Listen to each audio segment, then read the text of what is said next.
Guys, তো আমার video সবাইকে অনেক অনেক স্বাগত। তো আজকে আমি তোমাদের সাথে চলে এসেছি একটা সুন্দর রেসিপি নিয়ে, যেটা হলো বেঙ্গলি চিকেন। তো এটাকে আজকে একটু অন্যরকমভাবে রান্না করছে মা, তো সেইটাই তোমাদের সাথে শেয়ার করব। তোমাদের আশা করি খুব ভালো লাগবে, তোমরা বাড়িতেও ট্রাই করতে পারো।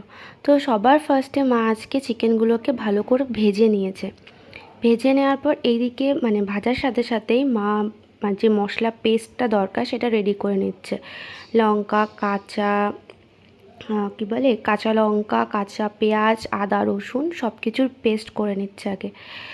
আর ওইদিকে হচ্ছে চিকেনগুলো অনেকক্ষণ আগেই বসিয়েছিল ভাজার জন্য। তো চিকেন প্রায় ভাজা হয়ে গেছে। আর মা আজকে পিসগুলো একটু বড় বড়ই রেখেছে, কারণ বেশি ছোটো ছোটো পিস সিরিয়াসলি খেতে ভালো লাগে না। তো সেই জন্য বড় বড় করে করা পিসগুলো। তো যাই হোক, আমাদের এদিকে চিকেন ভাজা হয়ে গেছে। ওগুলো তুলে ওই তেলের মধ্যে আরেকটু তেল দিয়েছে, দিয়ে গরম হয়ে গেলেই তোমার দারচিনি, তারপর তেজপাতা, তারপর জিরে, ওই সব কিছু দিয়ে আগে ওটাকে একটুখানি ভেজে নেবে মা। তো ওটা ভাজার পর দেখতেই পাচ্ছ, চিকেনটা ভাজার পর কড়াইটা একটু কেমন হয়ে গেছে, একটু লাল লাল টাইপের হয়ে গেছে। তো ওই জন্য ফার্স্টে মা একটু ট্রাই করছিল ওটা যাতে উঠে যায়। তো যাই হোক, ওটা এমনি কোনো ব্যাপার না। তো তারপরে ওর মধ্যে মা পেঁয়াজ দিয়ে দিচ্ছে, আর পেঁয়াজগুলোকে ফার্স্টে ভেজে নিতে হবে। তো দেখো, ফার্স্টে পেঁয়াজগুলোকে ভালো মতো ভাজতে হবে, কারণ পেঁয়াজটা কাঁচা থাকলে একটা কাঁচা কাঁচা গন্ধ বেরোবে, যে গন্ধটা ভাল লাগে না। তো ভালো করে পেঁয়াজগুলোকে ভেজে নিতে হবে, যতক্ষণ না পেঁয়াজগুলো একটু লালচে লালচে ভাব হয়ে যায়। তো মা ওর মধ্যে ফার্স্টে একটু লবণ দিয়ে নিল, আর লবণটা দিয়ে আর হালকা মতো একটু হলুদও দিয়েছে, দিয়ে ভালো মতো পেঁয়াজটাকে ভেজে নিচ্ছে। তো দেখতে পাচ্ছ ওর মধ্যে মা একটু জিরের গুঁড়ো, ধনের গুঁড়ো, ওইগুলো একটু অ্যাড করে নিল মশলা, কারণ মশলাগুলো দিতেই হবে। তো তারপর ওর মধ্যে একটু লঙ্কার গুঁড়ো দিয়ে দিল, দিয়ে এবার একটু হলুদ দিয়ে নিল, দিয়ে সব কিছু দিয়ে ভালো করে পেঁয়াজটাকে ভেজে নিতে হবে। তো দেখতে পাচ্ছ পেঁয়াজটার মধ্যে মশলাগুলো পুরো মিক্সড হয়ে গেছে, মশলা আর পেঁয়াজগুলো ভালো মতো ভাজা হয়ে গেছে। তো এবার ওর মধ্যে মিক্সড করে রাখা, আগে থেকে গ্রাইন্ড করে রাখা ছিল মশলাটা, বাটা মশলা, তো ওই মশলাটা এর মধ্যে দিয়ে দিয়েছে, দিয়ে এবার পুরোটাকে ভালো মতো কষাতে হবে। কারণ সত্যি কথা বলতে গেলে চিকেন বা মাটন যেটাই রান্না করো না কেন, সেটার মেন জিনিস হচ্ছে এই মশলাটাই। মশলাটা যদি ভালো মতো কষাতে পারো, তো তোমার মাংস রান্নাটা সত্যি টেস্টি আর দারুণ হবে। আর যদি এই মশলাটা না কষাতে পারো, তো মাংসটা সত্যি হবে না ভালো মতো। তো তোমরা দেখতেই পাচ্ছ মশলাটা পুরো একদম জল দিয়ে একটু ফুটিয়ে কষিয়ে কষিয়ে একদম কষে এসছে।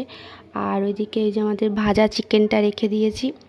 তো এবার ওর মধ্যে চিকেনগুলো সব দিয়ে দিতে হবে, কারণ মশলাটা আমাদের কষানো হয়ে গেছে। তো এবার ওর মধ্যে চিকেনটা দিয়ে ভালো মতো মশলা চিকেনটাকে মিক্সড করতে হবে নাড়িয়ে। তো তারপরে ওটাকে 2 মিনিট রেখে দিতে হবে। 2 মিনিট না, অনেকক্ষণই রাখতে হবে, যাতে এটা ভালো মতো কষে যায়। আর যদিও আগে থেকে চিকেনটা ভাজা ছিল, তো অসুবিধা হবে না সেদ্ধ হওয়ার অতটা। তো ফার্স্টে মশলার সাথে চিকেনটা ভালো মতো একটু করে নিতে হবে। আর চারি সাইডে লেগেও যাচ্ছে সেহেতু একটুখানি জল দিতে হবে, দিয়ে নাড়াতে হবে। তো চলো আগে চিকেনটাকে ভালো করে একটু কষিয়ে নেওয়া যাক। তো চিকেনটা একটু কষা কষা হয়ে এসছে, তার মধ্যে এবার আমরা দিয়ে দিয়েছি আমাদের আলু যেগুলো আগে থেকেই কেটে রাখা ছিল। তো এবার আলুটা দিয়ে ভালো করে মিক্সড করে নিতে হবে।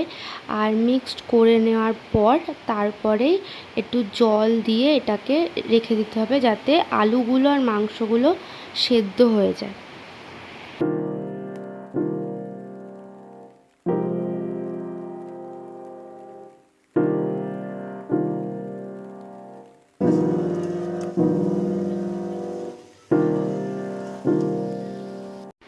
আর হ্যাঁ, তারপর জল দেওয়ার আগে ওর মধ্যে একটু গোলমরিচের গুঁড়োটা আর গরম মশলার গুঁড়ো ওই দুটো একটু ভালো মতো দিয়ে নিয়ে আর কাশ্মীরি লঙ্কার গুঁড়ো দিয়ে নিতে হবে, পরিমাণ মতো বুঝে দিতে হবে। আর কাশ্মীরি লঙ্কার গুঁড়োই বলতে গেলে বেশিরভাগ জিনিসটা খুব কালার দেয়, তো আমরা সেটা দিয়ে নিয়েছি। দিয়ে তারপরে এর মধ্যে আমরা জল দিয়ে দেবো।